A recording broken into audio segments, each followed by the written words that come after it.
She was the Virgin Queen, the Gloriana, the woman who defied empires and death itself for 45 years. But in the winter of 1603, as snow fell silently on the towers of Richmond Palace, Elizabeth Tudor was dying, and she was dying alone. History remembers her golden speeches, her triumph over the Spanish Armada, her court of poets and explorers. But history has been kind to Elizabeth. It has hidden the truth of her final months, a truth so dark, so utterly human, that it strips away every myth we've built around her. This is not the story of Gloriana's glory. This is the story of a woman who spent her life building walls around her heart, only to discover that those same walls had become her prison. This is the story of Elizabeth's last winter, when the crown that had made her immortal finally revealed itself as the curse that would destroy her. Richmond Palace in the winter of 1602 was a monument to magnificence and a mausoleum of memories. Its halls, once alive with music and laughter, now echoed with whispers and the shuffle of aging courtiers. Elizabeth, at 69, ruled an empire that stretched across oceans, but she could no longer rule her own body. For months, she had refused to acknowledge what everyone could see. Her hands, once steady enough to sign death warrants without a tremor, now shook as she held her wine cup. Her famous red hair had long since turned gray beneath layers of powder and paint. The white lead makeup that preserved her image as the ageless queen was slowly poisoning her, eating away at her skin like acid through parchment. But it wasn't the physical decay that was killing Elizabeth Tudor. It was the weight of 45 years of absolute power, absolute isolation, and absolute sacrifice. She had given up everything for England. Love, children, companionship, all sacrificed on the altar of statecraft. She had watched every person she ever cared for die or betray her. Her beloved Robert Dudley, dead 11 years.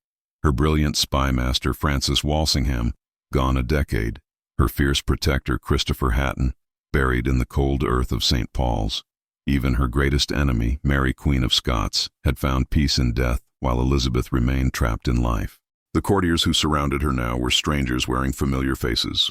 They smiled and bowed and spoke of her eternal glory, but their eyes were already looking past her, calculating their chances with her successor. She could feel their anticipation like a cold wind at her back, pushing her toward the grave they pretended didn't await her. In the long December nights of 1602, Elizabeth's mind turned increasingly to the ghosts of her past. Sleep had become her enemy. When she closed her eyes, she saw faces. Her mother, Anne Boleyn, walking to the scaffold with impossible dignity. Her cousin Mary, kneeling in the great hall of Fotheringhay Castle as the axe fell.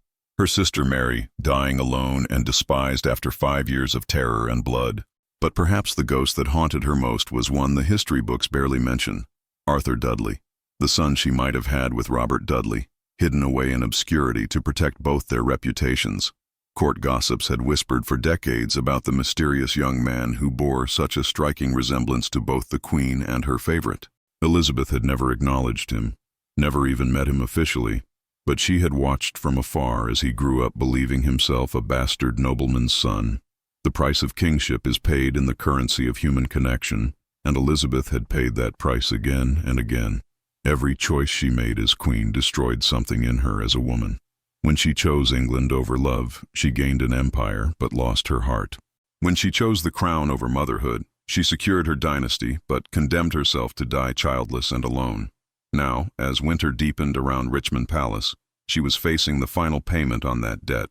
In her final years, Elizabeth had found one last companion, Robert Devereux, the Earl of Essex. Young, beautiful, arrogant, and disastrously ambitious, Essex was everything his stepfather Robert Dudley had been, but with a cruelty that Dudley had never possessed. Elizabeth loved Essex with the desperate intensity of a woman who knew she was running out of time to love anyone. She showered him with honors, forgave his transgressions, and allowed him liberties that would have sent other men to the Tower. But Essex was a serpent in her garden, and his ambition grew poisonous with every favor she granted him. In February 1601, Essex had committed the ultimate betrayal. He had raised a rebellion against her, marching through London with armed men, calling for her removal from the throne.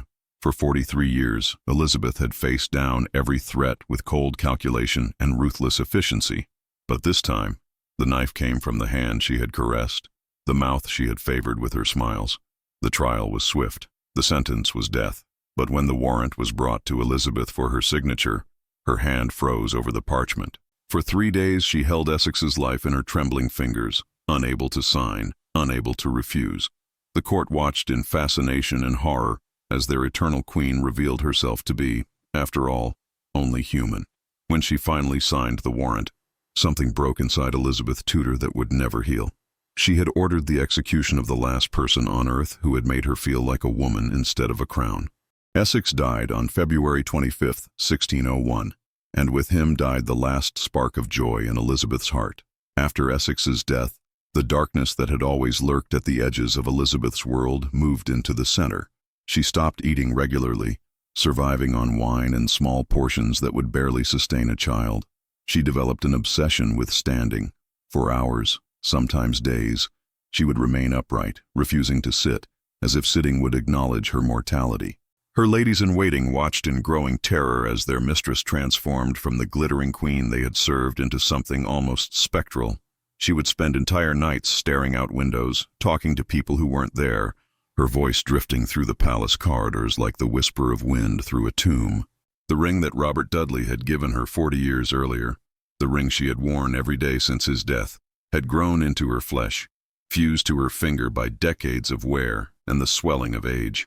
When her doctors finally managed to cut it off in January 1603, Elizabeth looked at the pale band of skin it left behind and whispered, "Now I am nothing." But perhaps the most disturbing change was her relationship with mirrors. Elizabeth, who had once spent hours each morning constructing her public image, now refused to look at her reflection. She ordered every mirror in her apartments covered or removed. When courtiers asked why, she would only say that the woman in the glass was not the woman England needed to see. Even as death stalked closer, Elizabeth refused to name her successor. For 45 years, she had wielded the uncertainty of succession as a weapon, keeping her enemies and allies alike dancing to her rhythm. Now, in her final act of power, she would take that secret with her to the grave. Parliament begged her to name an heir. Her counselors pleaded with her to ensure England's peace. But Elizabeth, who had given everything else to her country, would not give this final piece of herself. The crown that had cost her everything would exact one last price, leaving England's future in doubt.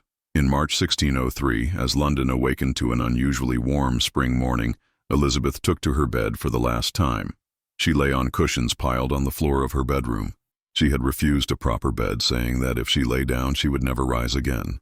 Around her, the machinery of government ground to a halt as courtiers and ministers realized that the woman who had been the axis around which their world turned was finally, inevitably, mortal.